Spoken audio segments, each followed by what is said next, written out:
नमस्कार।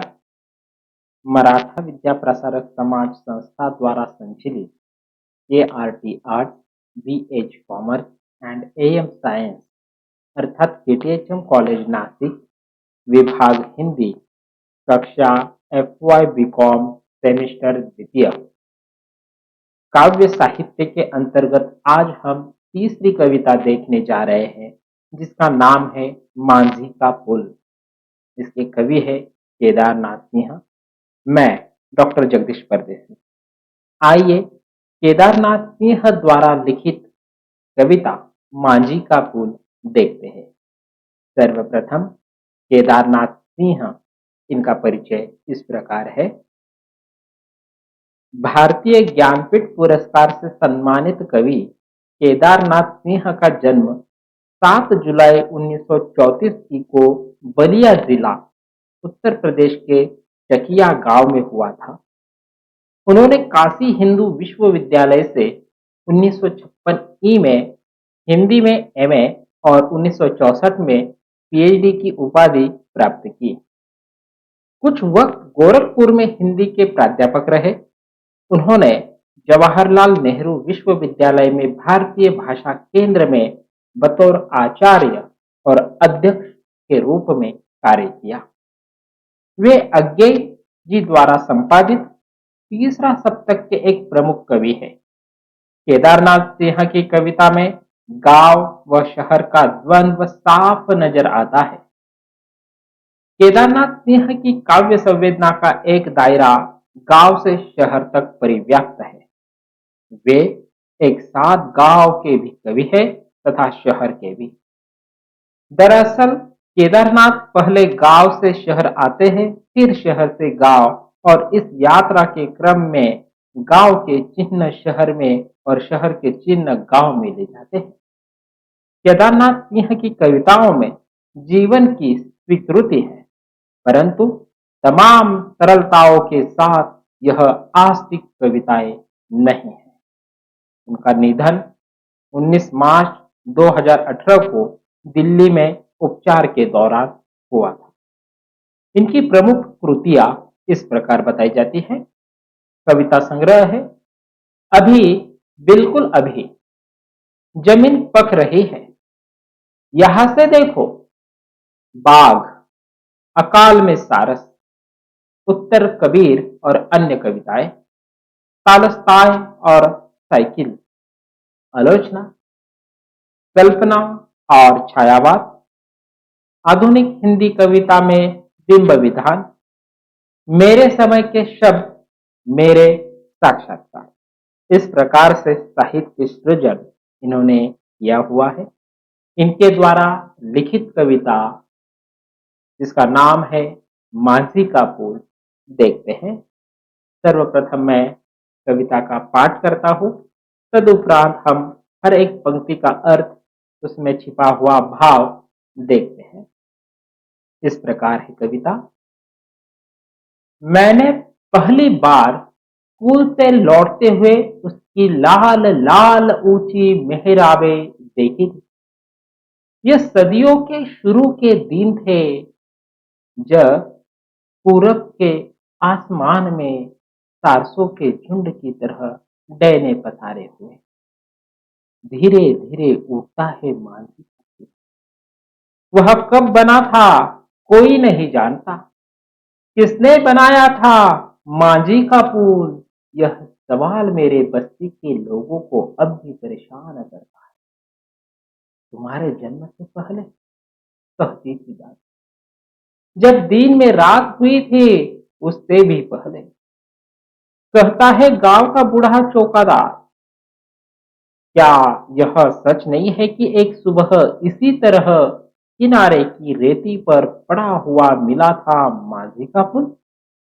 बंसी मल्लाह की आंखें पूंझती,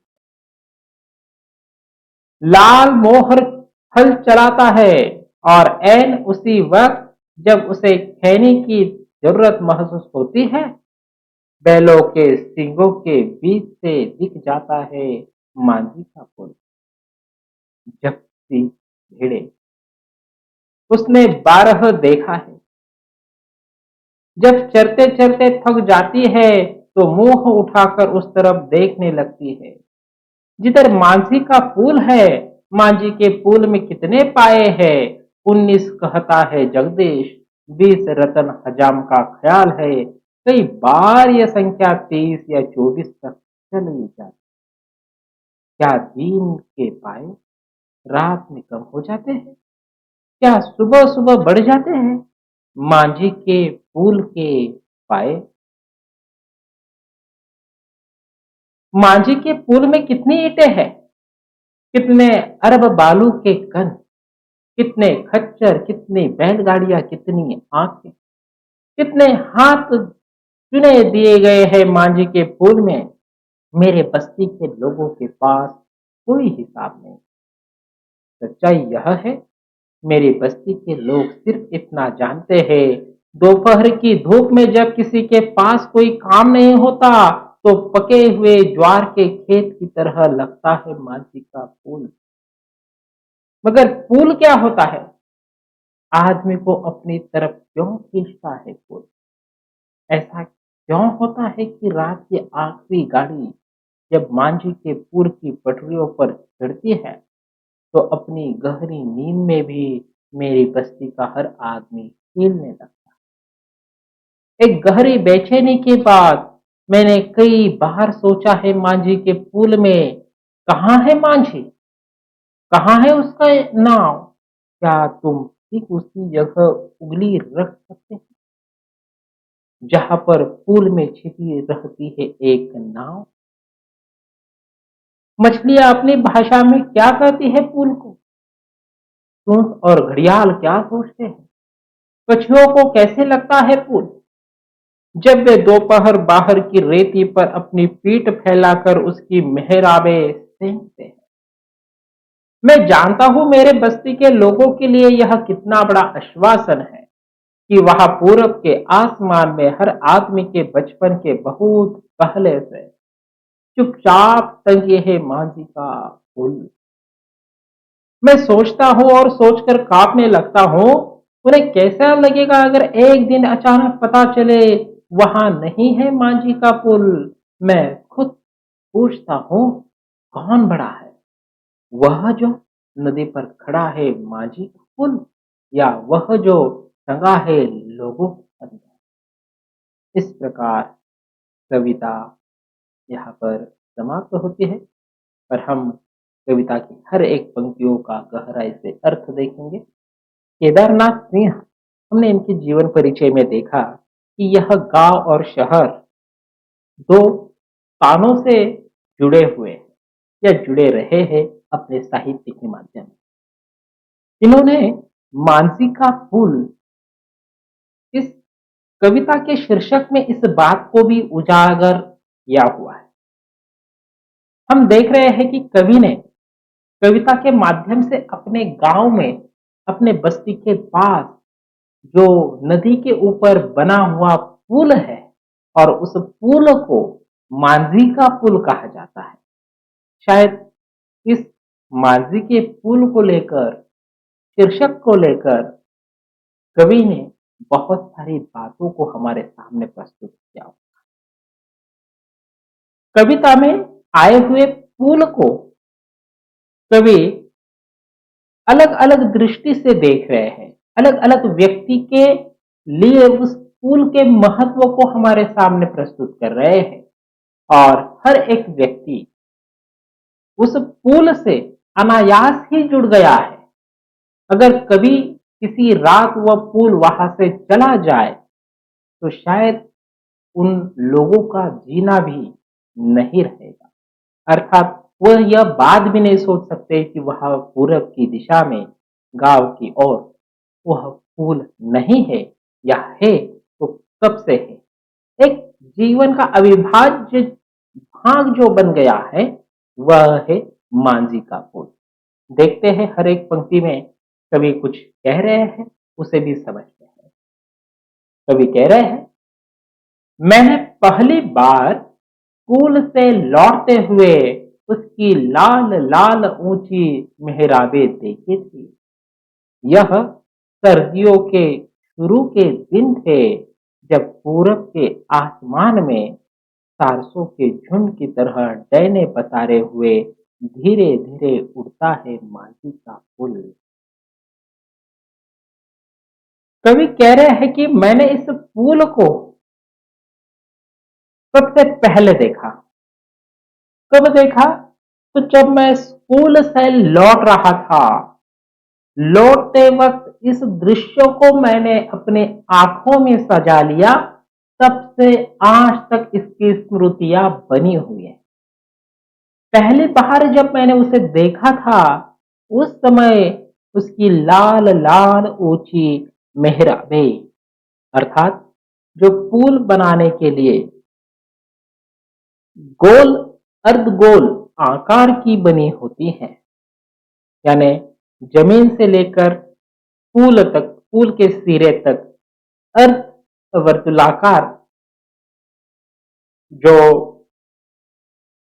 दीवार होती है वह बनाई जाती है, उसे मेहराबे कहा जाता है। यह लाल लाल रंग की थी और कवि कह रहे हैं कि मैंने स्कूल से लौटते ही इन्हें पहली बार देखा था। वह सर्दियों के दिन थे या सर्दियां शुरू होने के पहले के वह दिन थे और आसमान में, पूरब के आसमान में तारसों के झुंड की तरह डैने पसारे हुए धीरे धीरे उड़ता है मांझी का पुल। शायद उन्होंने जिस दृश्य को देखा, उस पुल को देखा, उन्होंने उसकी तुलना सरसों या तारसों के जो पुल होते हैं वह उनकी तरह उन्होंने की हुई है। वह अपनी डैने फैलाते हैं, वैसे इस पुल ने भी अपनी डैने जो है फैलाई हुई है और धीरे धीरे वह उड़ रहा है। इस प्रकार का दृश्य यहाँ पर कवि ने देखा हुआ है और यह स्मृतियां उनकी मांझी के पुल के लिए बनी हुई है। वह कब बना था कोई नहीं जानता। किसने बनाया था मांझी का पुल? यह सवाल मेरी बस्ती के लोगों को अब भी परेशान करता है। अर्थात कवि यहाँ पर कह रहे हैं कि यह पुल कब बना था इसके बारे में कोई भी नहीं जानता और किसने बनवाया था मांझी का पुल यह भी नहीं जानता है। अर्थात यह कितना पुराना होगा इस बात की ओर कवि इशारा कर रहे हैं। यह सवाल मेरी बस्ती के लोगों को अब भी परेशान करता है। बस्ती में रहने वाले सभी लोगों को यह बात पता नहीं है कि मांझी का पुल कब बना और किसने बनवाया था। जब कभी दादी से पूछते हैं कि यह पुल कब बना था, तब जवाब मिलता तुम्हारे जन्म से पहले। अर्थात कवि को बताया जाता कि तुम्हारे जन्म से पहले यह पुल बना था। दादी इस प्रकार से बताती। जब दिन में रात हुई थी उससे भी पहले गांव का जो बूढ़ा चौकीदार था वह कहता कि ऐसे समय बना था कि जब दिन में रात हुई थी, अर्थात किसी ग्रहण, सूर्य ग्रहण के समय शायद उसके स्मृति में वह दिन बसा होगा और वह दृश्य वह कवि के सामने उजागर कर रहा है। ऐसे समय वह बना होगा। क्या यह सच नहीं कि एक सुबह इसी तरह किनारे की रेती पर पड़ा हुआ मिला था मांझी का पुल? बंसी मल्लाह की आंखें गूंजती है। शायद किसी को पता नहीं है आना यहाँ से यह पुल पड़ा हुआ था या बना हुआ था, रेत पर ही बन गया था। इस प्रकार से एक प्रचलन है, एक बात भी सबके मन में फैले हुए है। लाल मोहर हल चलाता है। कवि कह रहे हैं कि उनके गांव का जो लाल मोहर है वह हल चलाते समय और एन उसी वक्त जब उसे खैनी की जरूरत महसूस होती है, बैलों के सींगों के बीच से दिख जाता है। अर्थात खेती बाड़ी का काम करने वाले गांव के लोग जब जब अपना काम कर रहे होते हैं और बीच में वह जब अब किसी कारणवश रुक जाते हैं, यहाँ पर लाल मोहर जो है वह खैनी की जरूरत वह हल जोतते समय उसकी महसूस कर रहा था। जिसने इधर उधर देखा तो उसे ठीक बैलों की सींग के बीच से यह कुल जो है माझी का वह दिख पड़ा था या दिखाई देता था। झपसी की भेड़े उसने बारहा देखा है। झपसी नाम का जो व्यक्ति है वह भी भेड़ चराते वक्त जब यहाँ से जाता होगा आता होगा उसने भी वह देखा था। जब चरते चरते थक जाती है तो मुंह उठाकर उस तरफ देखने लगती है। यहाँ पर वह कह रहे हैं झपसी की भेड़े भी जब चरती होती है यानी गांव का प्राणी मनुष्य सब कुछ उस मांझी के पुल को आज तक देखता आया है अपना अपना कार्य करते वक्त। और कब बना किसने बनाया कोई नहीं जानता, पर वह मांझी का पुल आज भी वैसे के वैसे है। तो यहाँ पर जो भेड़िए है वह चरते चरते थक जाती तो वह भी जब अपना मुख ऊपर की ओर करती तो उन्हें भी वह मांझी का पुल जो है दिखने। जिधर मांझी का पुल है, मांझी के पुल में कितने पाए हैं। और एक नया प्रश्न जो है कवि के मन में उठता है उभरता है वह यह है कि मांझी के पुल में कितने पाए हैं, कितने पायों पर वह टिका है बनाया गया है। यह प्रश्न भी वैसे के वैसे उनके मन में है। तो शायद वह पाए गिने भी नहीं है ठीक तरह से। कोई कहता है 19, 19 कहता है जगदीश, 20 रतन हज्जाम का ख्याल है। रतन हज्जाम उनका ख्याल है कि 20 हो गए, कोई कहता है 19 हो गए। कई बार यह संख्या 23 या 24 तक चली जाती है। कोई तो इन पैरों की संख्या कम अधिक भी बता देता है, कोई इसको 23-24 तक लेकर चले जाए। क्या दिन के पाए रात में कम हो जाते हैं? शायद जो गिना है जिन्होंने गिना है या ठीक तरह से गिना होगा या नहीं यह भी पता नहीं। कभी कभार क्या होता है कि मनुष्य जीवन से कोई चीज अगर जुड़ जाती है तो ठीक तरह हम उस वस्तु की ओर ध्यान भी नहीं देते। शायद जैसे उदाहरण रूप में हम कह सकते हैं कि हम जो शर्ट पहनते हैं कई बार उस शर्ट को पहना होता है लेकिन उसके जो बटन लगाए होते हैं वह कितने हैं वह भी हमें ज्ञात नहीं होता है।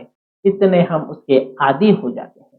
वैसी बात इस फूल की हो गई है, लोग वह गिनते नहीं है लेकिन उनके जीवन से वह जुड़ गया है, इस प्रकार वह बता रहे हैं।